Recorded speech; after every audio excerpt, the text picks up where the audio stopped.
All right, and we are rolling. Right on. What's up, everybody? My name is Landon Medina with Connection Cheyenne, and I'm joined here today by Mr. Don Hollingshead, who is running for Laramie County Sheriff. Don, will you introduce yourself a little bit?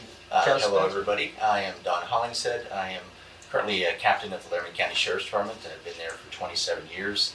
Background, I a wife of 35 years, 2 children, 5 wonderful grandchildren, and I love to do a lot of things out in the community and volunteer for Kiwanis as well as a lot of other public organizations.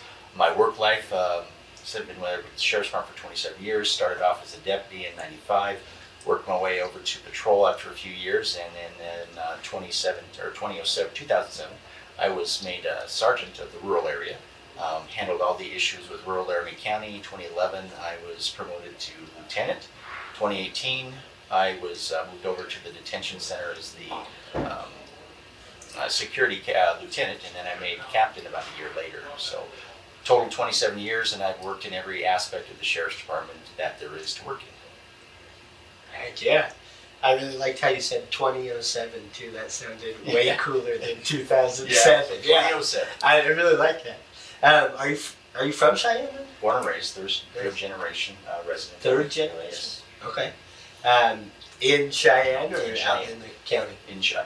I live, right now, I live just outside the outskirts of town. I live in the county, but it's pretty much Cheyenne. Right, Yeah. right. What made you want to get into law enforcement? You know, my kids, when they were little, when they were in 3rd grade, 7th grade, I wanted to do something where I felt that they could look up to me and I could protect them. And law enforcement is a draw to me that they are the people that protect society. And I wanted to be that person. I like that. I know that with all the craziness going on these days, people put kind of a bad rep on cops, but I feel, it's a real shame, behind the badge is a man or woman who's just trying to provide for their family and do right. And it's just like any other group, most are good, but the 1 or 2 turds out there with a bad name on it. It's less than 0.5% that do things that draw attention negatively to the profession, but the majority of law enforcement, we are your brothers, mothers, cousins, sisters. We are society, and we have a job to protect our fellow man or woman. I like that. Was it, in the beginning, was it kind of a little nerve-wracking to go on some of those calls? Oh, heck yeah. Oh, yeah. Day 3, I had my first pursuit with a stolen vehicle. On day 3? On day 3. Oh, man. So, yes, it was a little pucker moment there. So, yeah, there's been a lot of things throughout the years. I've had most things happen, suicide by cop person, try to do that. We were able to save that person and get them the help they needed. So there's just run the gamut. Holy cow. What's one of the most intense situations that you've came across? Well, one of the most pucker factor ones, well, 2 actually. One, busting in a door when a ex-husband had his wife over the table with a gun on her, and we were able to defuse the situation, but he was going to shoot her, and we were able to disarm her. Another pucker factor one, I used to run a canine. It was a bomb detection dog, and when we actually found live ordnance on a house that was run by a meth head, and he had booby-trapped the place, and there was live ordnance. The dog hit on it. I recognized for what it was. Your pucker factor goes because there's turtle wires and everything else. We back out. We call in the bomb squad, and they had to detonate it on scene. So that's a pretty pucker factor. Whoa! Thing. Holy cow! Here in Cheyenne. Here in Cheyenne. That's crazy. I guess I've always thought that the canine units were drug enforcement dogs. I never even thought that they had. Oh yeah. Sheriff's Department has numerous canines. We have one bomb detection dog. Okay. The rest are narcotics. The second dog I had was an 85-pound Belgian Malinois, and she was a narcotics detection. All of my dogs have been trained for handler protection and for apprehending suspects. Okay. Hey, so After all these years of experience here, what made you want to run for sheriff, especially at a time like this? Sure. I have been positioning myself for probably a decade or more when Sheriff Glick decided 2 terms ago that he wasn't going to run, and then he ran for 2 more terms. We had talked about it, and I told him of my interest in it, and he supported that. So over this last 10 years, I've put myself in positions within the agency, though, so that I'm able to glean all the knowledge that I need to effectively run it as the sheriff of Laramie County. I like it, because you're a captain right now, right? Correct. I run the detention facility, and 3 months after I made captain, COVID hit. And welcome to be the job, a sir. brand new captain in a jail, and I'd only been back in the jail facility a year and spent 24 years on the streets and then back in detention. That was an eye-opener. And the nice thing, we knew COVID was going to head this way. And I have a great staff, command staff, sergeants, corporals, lieutenants, and we sat down and we created the procedures that we knew were going to need to be in place when it hit, because we knew it. And what the nice thing was is when it did hit, we had things in place. Now, did we have to modify things on the fly a lot? You bet. But it was really an amazing thing that our procedures were so well done and thought out that the county health director asked us for the procedures because other jails in the region were asking her how do they handle stuff. She gave them our procedures. So really? It was nice, yes. I bet that was crazy. I know that. It was. To have a facility that at the time had 340 inmates, and you know that it's going to hit, and you have to have it down in the population enough to be able to social distance within a jail. In a jail environment, because of what people do when they're on the streets, they have a lifestyle that makes them more susceptible to communicable diseases and things like that. We had lower immune system. Yeah, well, that, and they put themselves in positions where they're in areas, places, doing things that they're not the cleanest. And right. COVID is very susceptible, it transfers, it's transmittable. So we had a lot of that come in, and we had to have procedures in place to where we had a housing unit that had a quarantine section. Then we had to stagger the people that came in so that you had this group that came in during this 5 days, they're in their own area, and then the next 5 days in their own area. So we weren't putting them out in general population until we knew that they were safe, right, and not going to transmit it. And we didn't have COVID until last June, a major outbreak, and it was when the Delta variant hit. And in 3 days, we had 45 inmates and 12 staff members that got hit with COVID.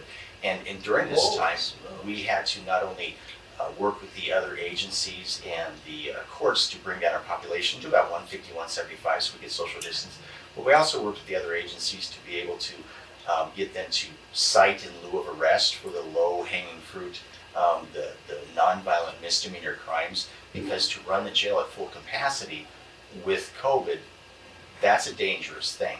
Right. You're going to have people die because of a major outbreak if we can't get it under control. So we worked with our area agency partners and got it under control so that one of the few jails in the area, the region, that was able to work through COVID as well as we were, considering our size. We're huge. Right. Now, some of the smaller jails, they didn't have as bad of a time, but Laramie County was considered a major outbreak site of COVID for a long time, and a lot of those people ended up in jail. Wow. I know that, throughout the whole COVID mess, the people for the low-hanging fruit,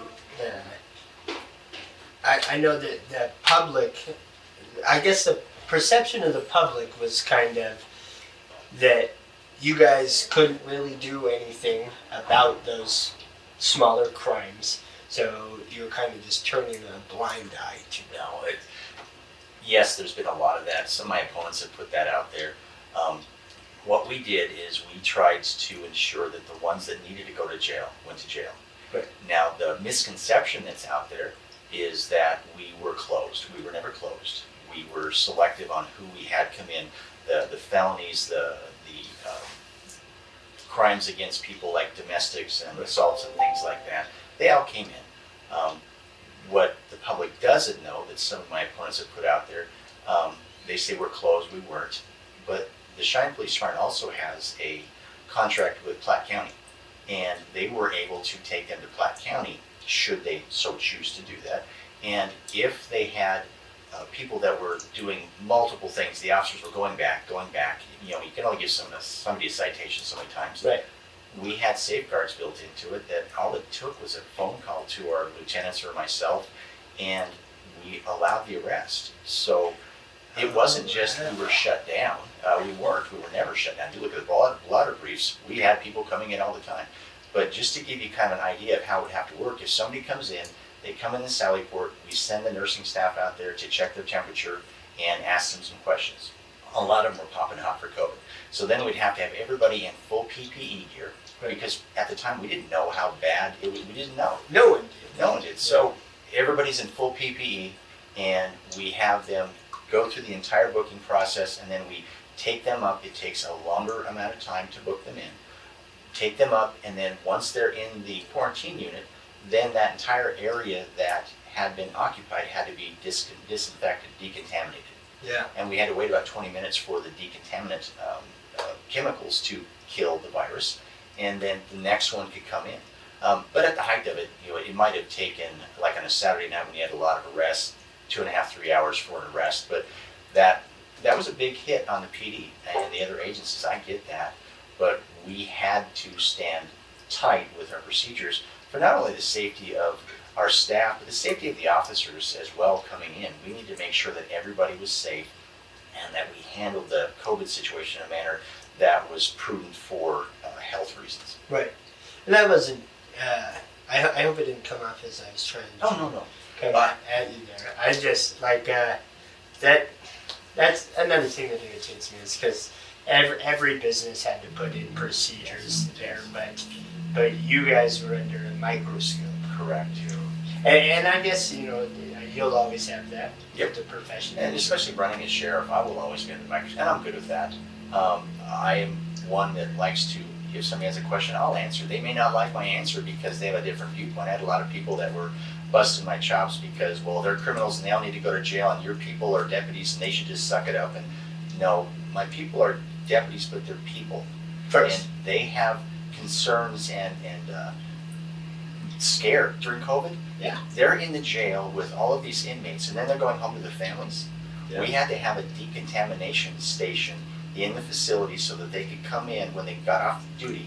They could go, they could change, they could shower, they could decontaminate, so they weren't taking that stuff home. The public maybe doesn't understand that this stuff, the transmittable of COVID, my deputies were terrified that they were going to take it home to their wives, to their children, to their infants. So we had to be very careful. So to just blanketly say that everybody needs to go to jail, who cares, they're criminals. Well, you may not care about the criminals, but please care about my staff. Yep. And I do care about the people that are arrested and brought into the jail, because they are our cousins, our brothers, our mothers, they're our society. Yep. And what we do in the jail when they're in our facilities, we try to give them resources so that they can make better decisions when they get out. One of the things I have been working on in the jail as the captain and as the lieutenant before is I've stood up a mental health housing unit just for seriously mentally ill people that have tendencies of self-harm and stuff like that. I turned one of the housing units into a fully managed mental health unit. It'll be the first one in the state of Wyoming. And these are the things that we do to care for our neighbors, if you will, that they're going to be out on the street again. These are part of society. So we're trying to, while they're in jail, they have the opportunity to do AA, NA, anger management, women's empowerment. They can get their GED.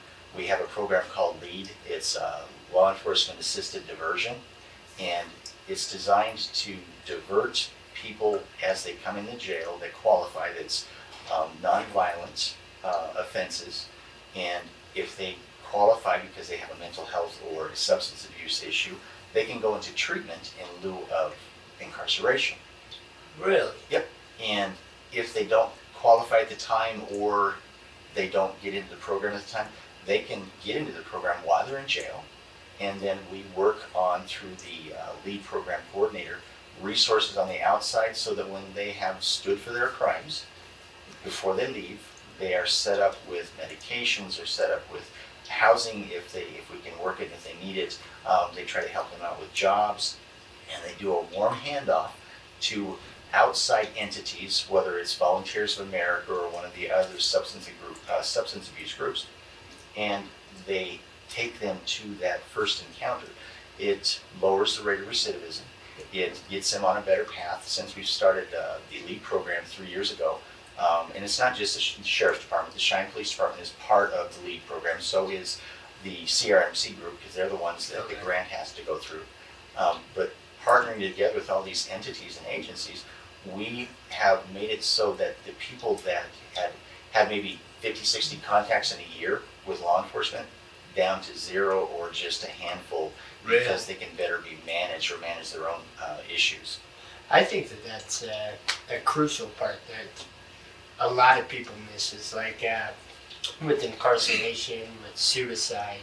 I think like there are definite precursors there that could have been helped with mental health. It's true. What I have seen in the last maybe 10, 15 years, is a huge increase in the number of mentally ill people within Laramie County. I would point out that a few terms ago, one of our governors cut back the budget for the state hospital. In doing that, they didn't have the resources to take people, as many people as it could. So it pushed that group of people into the local communities.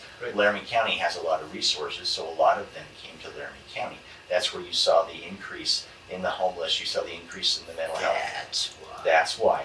I had no idea. I thought it was the railroad being so close. State government cut funding for our state hospital, and has tried to push the people that frequented their facilities for treatment and stuff back down to the local jurisdictions. So we saw a big spike in that over the last decade or so. And we as a department, and me as the captain, have been trying to meet that head on. And we have our mental health unit right now. It should be up and running here the next month or so. But we had to convert an entire housing unit to be able to handle mentally ill. We had to go in there and take out all of the furniture, the metal desks, the metal bunks, things like that. We put a plastic floor cot and a mattress down, because anything else can be used to hang themselves. So everything is designed for the safety of the inmate that has this prevalence to self-harm. Right now, currently, and for decades, they've been housed in our booking area, which is the busiest place in the jail. It's where people come in, it's where people are released. It's not an environment that's conducive for somebody with a mental health crisis. So, and we'll be the only jail in the state that has this ability. But we do these things so that, one, they're taking care of their people, and that's a huge thing. People aren't disposable. Just because they have a mental illness or a substance abuse addiction, they're not disposable. The homeless that leave our facility, we have a program that costs nothing to the community, nothing to the inmate when they leave. But if they're homeless and they're in need of clothing, we have donated clothing and clothing we get through other sources that we supply them, so that they can have adequate clothing in the wintertime when they get released and it's 40 degrees or whatever out, or sub-zero. We can give them coats, we can give them boots, we can give them sweatpants, things like that. We give them all a sack lunch, and we give them a tote that has all of the community resources available to people, so that they know where they need to go or where they can go for help. Because that's one of the big reasons why crimes even, I think that a lot of crime is committed out of some act of desperation. To a degree. I think a lot of the crimes have to do with the drug issues within Laramie County. When people are desperate for their next fix, they will sell anything for it. But a lot of the mentally ill people are drug users, because they use it to help cope with their situation. So the jail has any jail across the country, you're talking probably 70 or better percent of the people that are in the facility have either a substance abuse or a mental health issue, and a lot of them have dual, because they're trying to cope with their issues. And that is the big piece, and that's where we're trying to partner so much with our outside entities in the community, the private sector entities, so that we can give these people the ability to better themselves and maybe start contributing. It costs $140 a day to house one inmate. Just by all the stuff we offer, mental health, the foods, all the services that we provide for their safety, and we're the largest employer in Laramie County. Right. We have a large budget, and to house one inmate for one day is $140, $145 cost to the county. The city, they pay us for housing, so we cut them a break. They get, I think it's about $100 a day. The county absorbs the rest because it's all part of the mix. It's all Laramie County. But the city has worked out a contract with us so that they pay for the housing to offset the costs to the county residents. So it's a county jail. So these are the things we do so that these people can better themselves and maybe not go back to jail. It's cheaper to work with outside resources and get people to where they can maintain themselves to house them in the jail long term. Absolutely. That's like a nicer hotel room for them. Yeah, exactly. That's crazy. So, I've heard just kind of a mix of things about the numbers of people working in the jail. Mm-hmm. I know that almost every business, every sector has been hit by unemployment changes here. And how are you seeing that on your end? It's devastated the sheriff's department. Really? With our manning situation and the other area agencies offering so much more in compensation than us, especially during COVID, everybody was stressed out anyway. Do you want to work in a jail, or do you want to go, for $22.50, or do you want to go work at Target for $24 an hour? Because you had so many people shifting how employers paid their staff because of COVID. It was a generational shift. Yep. I tell our businesses all the time, why is someone going to come and do dirt work for you for $14 an hour when they can go to Panda Express for $18 an hour? Exactly. And that, So, and just for the sheer stress of working in law enforcement, and how society through the media has demonized law enforcement. Yeah. We don't get as many applicants as we used to, by far. When I first started, there was almost 100 people in my group that was testing for 2 positions. Whoa! Now, most law enforcement agencies across the country, not just Laramie County, we are out everywhere. Social media, LinkedIn, anything that we can get ourselves a hold of to get the word out, we're doing. We're partnering with the Army National Guard to work with them to have them divert people, because they're citizen soldiers, they have to have a job. Right. They're helping divert people that are coming into the Guard to us, because we're a very big supporter of our military. Right. And we're working with them to bring in more applicants. Quite frankly, in a 90-day period, we might have 30 people that apply, and out of 30 people, we might get 2 that pass the eligibility. We have high standards, and it's not just that. We got so many things going on. There was a recent survey that I read. It was a national survey that said up to 43% of all people by the age of 23 have done something in their lives that would preclude them from a job in law enforcement. It was higher for the minorities. So it's a smaller pool, and media makes it even a smaller pool. Yeah. So we are fighting with or not fighting, but working, in competition, I guess, with other agencies for the ability to hire people for these positions. And if we're not paying enough, it has really bad effects on us. Right now, we give you a kind of an example. We did a survey. County did a survey back in January. We do it every year. This one came out in January, and the survey indicated that the staff of the Sheriff's Department jail was not happy with command staff. Why? That's an easy one. Because of manning issues and wanting to run the jail as normal as we can, even though our population was down. The deputies working in the jail were needing to work mandatory overtime. They worked 3 of their 4 days off and 2 of their 3 days off.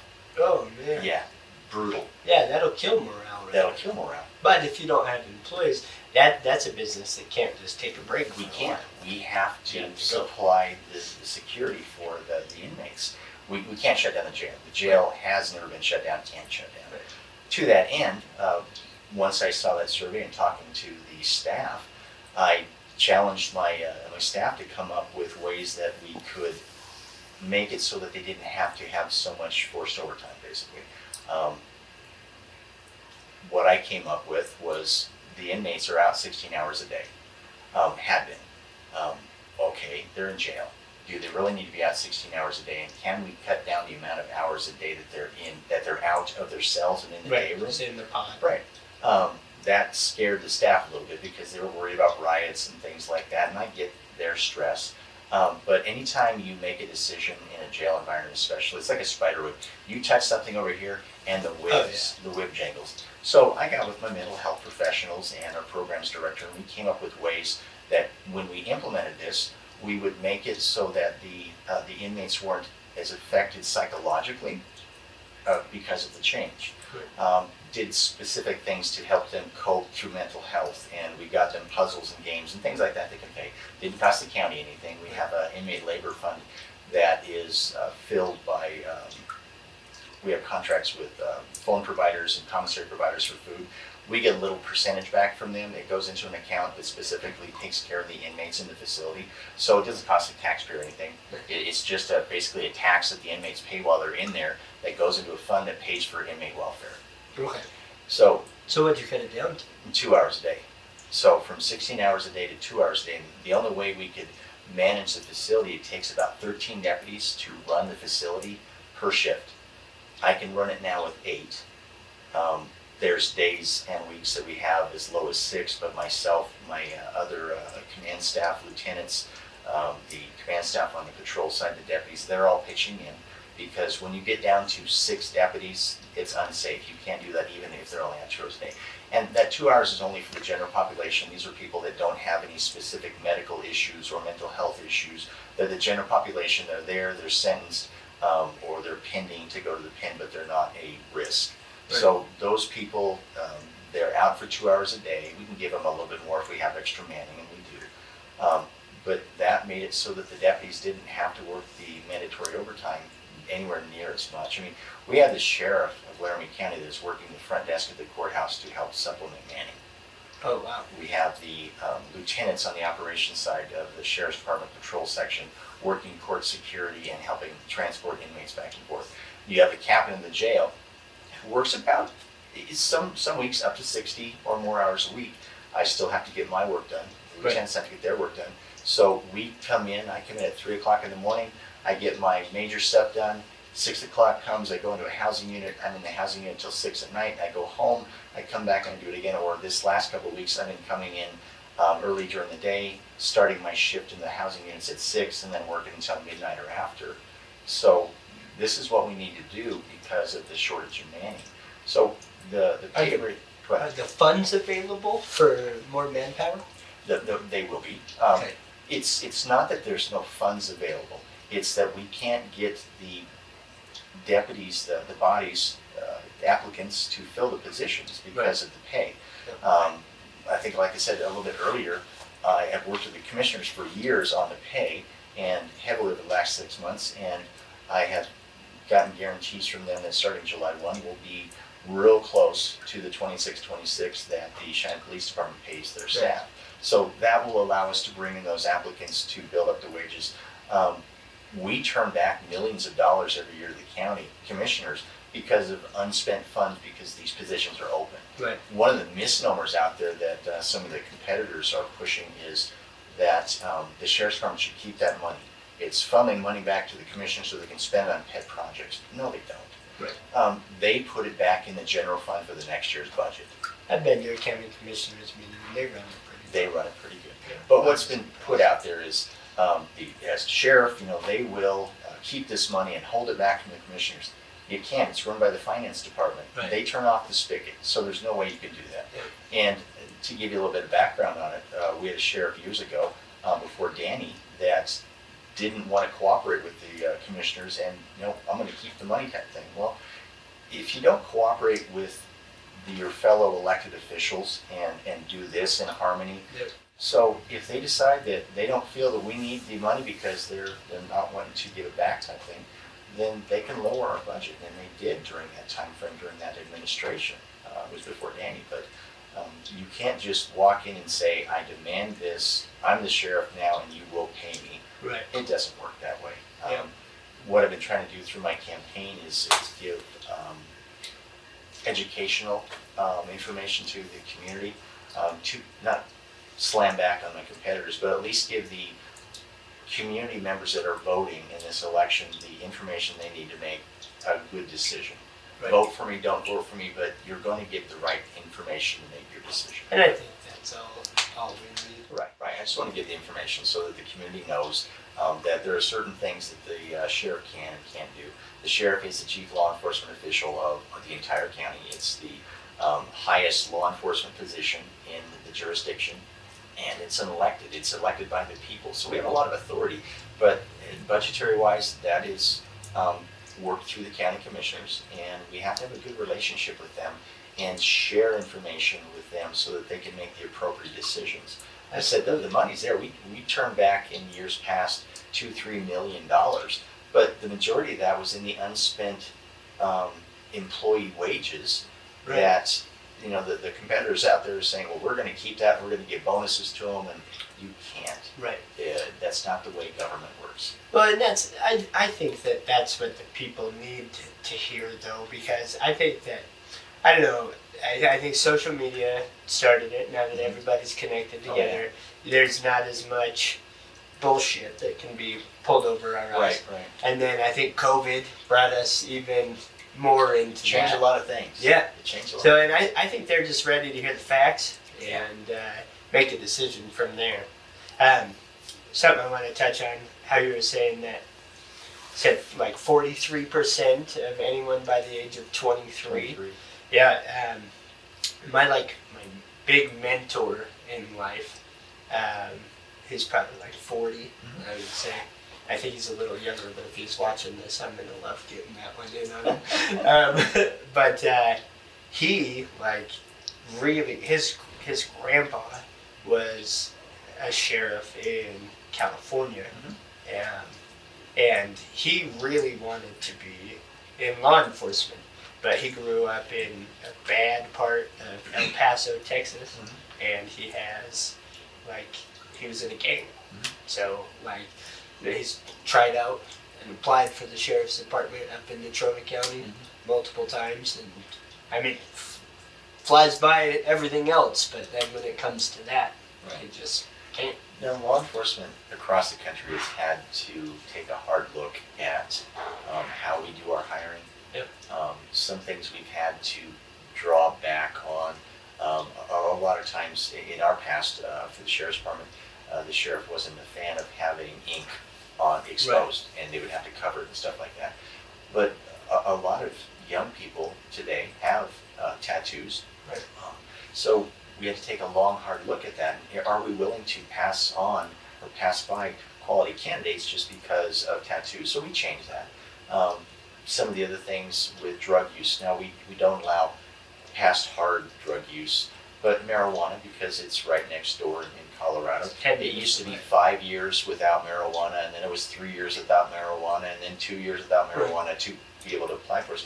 Now we're down to a year, and if they are otherwise a great candidate and they just went down to Colorado for, were with friends and they tried a gummy, A cookie or something like that, we'll take a look at them, and the sheriff will take a personal look at it. If all things considered, they're really a great applicant and they made this one mistake, well then that's something we can overlook, with the understanding that once they are a member of our agency, they can't go down to Colorado, even if it's legal down there. Nix on that, you can't do that anymore. And so we brought on people with that. So we've had to evolve, and law enforcement across the country has really had to evolve in how we do our hiring, how we do our advertising for hiring, and how we work with people that are our employees. We're employing the millennial generation. Back when I started, it was I was happy to have a job, and if I needed to shovel a ditch and do whatever, you did that. Yep. But this generation, they have a lot to offer, but they But are. it's different. It's different. It's the why generation. Why do I need to do this? Why do I need to do that? And working in a paramilitary organization, is all law enforcement is, law enforcement leaders across the country really have to take a hard look on how they run their agencies. And one thing that works well with me and my leadership, I prescribe to servant leadership. I am emotionally, personally vested in the people that work with me at the Sheriff's Department. Not for me, they work with me. Absolutely. And I'm a graduate of the FBI National Academy several years ago, and they were really big on teaching people how to utilize emotional intelligence to connect with your staff, let them know that they mean something to Right. you, understand their aspirations, understand what makes them tick, understand what pisses them off, Yep. frankly, and then work with that. Yep. When I started in the jail, when I went back in 2018, first thing I went into the captain and I says, okay, do I need to get my recertification done, to be a detention deputy? And he's like, no, he says, lieutenants don't go in the housing units. I said, what do you mean the lieutenants don't go in the housing? Well, we got sergeants for that, we got corporals for that. I said, yeah, not so much. So I spent months, 4, 5, 6 months, talking to each and every deputy, finding out what they liked, what they didn't like, their family, their kids, and then work came into it. What do you think needs to be changed? Absolutely. Something as simple that had not been done and we were asking for was moving a flashlight from the closet where we store different things in the housing unit up to the pod station. Because if the electricity goes out, it's dark to get to there. Right. And for years they were saying that no, they're not going to do it. It costs too much. So I'd go to the captain and say, what are you talking about? Well, they can figure it out. But no. So it cost us really nothing. I had the maintenance guy run a line from another outlet, and we moved it over there. Stuff as simple as that.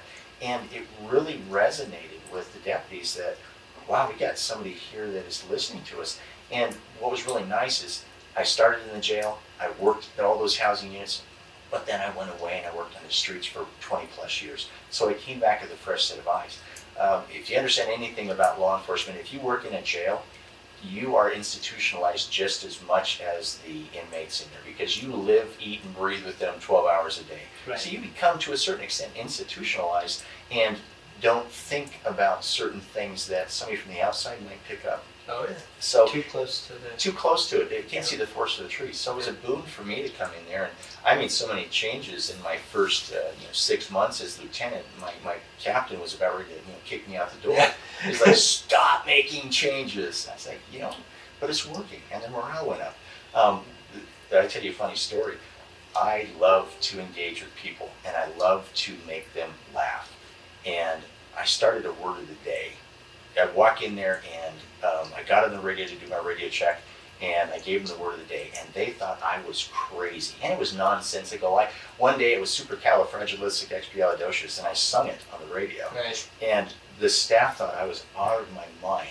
Well, 3 months later, I'm busy. I didn't get to my word of the day, and I have one of our more, let's say, sturdy and nonsensical, gruff, thank you very much, deputies. She comes up to me and she's like, you didn't do the word of the day. And then she smacks herself in the forehead. She's like, oh, I've been drawn into the board collective.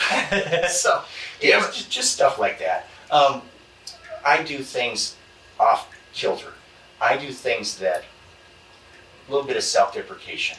I laugh at myself. Oh yeah. I don't You care have if they to. laugh at me. You have to. If they're laughing at me, then it brings a little bit of change and joy in it. So we do words of the day. We do, last night I was singing one of my favorite songs by Mac Davis on the radio at the beginning of the shift, Oh Lord, It's Hard to Be Humble. And then I got done, and then I have deputies in the pods are on their radios, chiming in and stuff like that, just to ensure that their mind is right, starting their shift. It's a volatile, dangerous environment, and we take our job seriously, but don't get it to the point where we can't still be human inside. And that's what I try to bring back. Most weeks I send a inspirational quote, whether it's, I try to stay away from religion because it's a government thing, but I'm a Christian man. But I send those things out to the staff. I got one back from an email back from one of my staff. He had a friend of his in the Guard that had committed suicide, and the inspirational quote that I sent him had to do with staying strong and getting through the tough times. He sent me an email back. He says, "Boss," he says, "thank you, I needed that." He says, "I don't know how you know I needed that, but I needed that because I was so distraught over my friend." I also run the Juvie Center, the Crisis Center and the Juvie Center out at Archer. One of my sergeants out there, she saved up every single one of my quotes, printed them out, and she wallpapered my wall with that. I came to work, and my office door, it says the Office of Positivity, and on my wall is probably about 90 to 100, 8.5 by 11 sheets of paper with all these quotes taped in a collage format. It means something to them. Absolutely. You know, Well, so- like we were talking about earlier, it's giving a crap about, Yeah, you gotta about care. your neighbor. You gotta care. And that's what it comes down to there. And what I also changed when I came over as into the jail setting is how we do discipline. It's not discipline to me, it's corrective action. Right. My goal when somebody screws up, it's not to fang them, it's not to ruin their job or kick them out the door. As long as it wasn't malicious in intent, what was the issue? Correct the issue, give them additional training to help them overcome that issue. If you just say, "That's bad, you get a letter of reprimand, you got a day off, and then see you next Wednesday." Yep. That doesn't do anything but create hostility with that person. If they didn't mean to do it, well, certain things we have to address. A lot of things we address just by just a conversation. We do a verbal counseling with them. We document it because we have to. But beyond that, I've given people time off, but by the time it's all said and done, they know why, and they're given the appropriate additional training so that it never happens again. Mistakes happen. That's how you grow. If you never make a mistake, then you're not doing your job. Absolutely. And that's how I view corrective action within the Sheriff's Department. And that's how I will take it and run with it on both sides of the house. You on my jail side, when I left the patrol side, I had my sergeants and the deputies and stuff were like, "Boss, you're leaving us," I get over on the patrol side or the detention side, they thought I was crazy for a bit. Now they're like, "You're wanting to be sheriff, you'll never see us again." No, I plan on, as sheriff, doing the same things I do now. I visit with people, I understand what makes them tick, and I care. And my time will be split, it'll be busy, but I still have a patrol side to run, so I will be with the patrol side making sure things are running and being involved. I'm a very hands-on person, so I will be out helping out. The detention side, I'll be on the detention side. My the staff over the detention side have never had anybody through all the different sheriffs that have had over the years, somebody that comes up and just sits down and has a cup of coffee with them. I do that. When I made lieutenant, I went over there as lieutenant, I took over an office on the security floor, okay? The captain's office is downstairs with the office areas down there. Right. When I was promoted to captain, I kept my office because I'm the captain of the jail. I'm not captain of this area down here. Right. So my door, it says captain, and it's right next to the lieutenants and the sergeants and the corporals right on that row. And that's how I handle things. I go in the housing units, I interact with them. For crying out loud, like I said before, I run housing units as the captain. That has never happened in the modern history of the Sheriff's Department, where they have staff members above the rank of sergeant that will go work a housing unit. Well, good. Like, I would rather, I'm all about, like, I'll follow a leader if there's a good leader there. If there's not one there, then I'll be it. But if there's already someone there that's going to lead us into battle, not direct us No, into you're battle. there. You're shoulder to Lead shoulder us into with battle. these people. I was, when I made captain, I had one of my sergeants yank me when I ran into a housing unit because there was a fight. It's like, "Cap, not your job anymore." He says, you handle and oversee all of this stuff, not your job anymore. So I try to be in a position where I am the captain, but when stuff goes down, you still help. I had an inmate a couple of years ago when I was a lieutenant in there. I'm talking to an inmate in a cell. We're talking with a mental health person, and there's an African American gentleman and a white gentleman in a seat. The white gentleman is getting ready to be released. He gets up, and we didn't see this, but he was behind our backs, and he gets up and he just decks the African American inmate. And all I saw was an African American gentleman with a bloody nose, holding his nose, running, and I see this other gentleman running after him, and just about that quick, and I don't even realize that I did it, I hooked him and slammed him on the ground. And it was kind of funny because I told the young guys up there, I says, yeah, the lieutenant can do that. Yeah. You can too. But it's just reaction because of all the years you do a job. It doesn't come out of you. Just because you get promoted, the fight doesn't come out of you. Right. But these are the things that I do shoulder to shoulder with the staff. Which is good. Would you say that, kind of wrapping up here, would you say that that's going to be one thing that's a big staple of not just your campaign, but if elected sheriff, the team atmosphere, it's going to be something, one of your main focuses there. It's a family atmosphere. Family atmosphere. We are a team, but we're also a family because we rely on each other for our lives.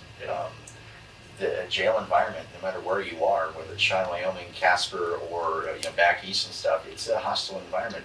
The people on the street, it can be a hostile environment. It's your family, and we take care of our family.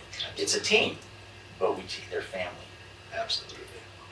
Well, Don, thank you for joining me I today. appreciate the opportunity. I always say time flies when we're sitting down. It does. It blasted through. Yeah, it's been like an hour.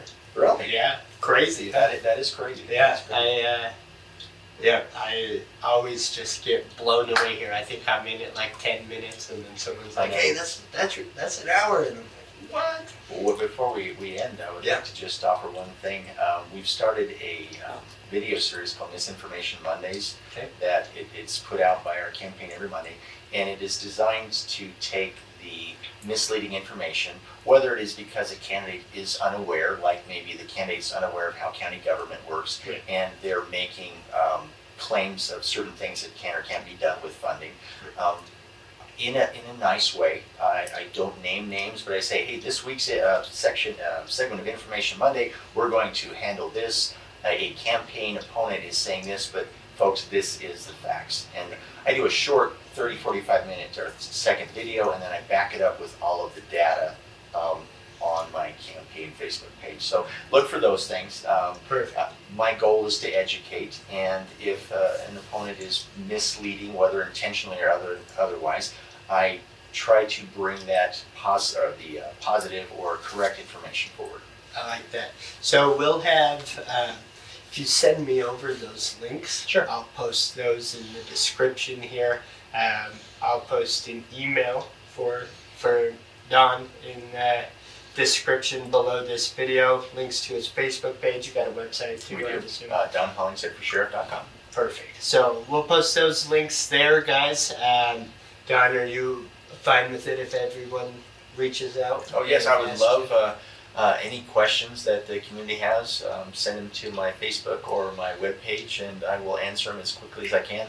I am a working candidate. Some of the other candidates are retired and such, but I work probably 50, 60 hours a week, and so I will get to them as quickly as possible. I'm also a one-man band with putting out my larger signs. I got some people helping with the smaller ones and such, but I'm trying to run a facility, run a campaign, and be a husband, father, grandfather. Yeah.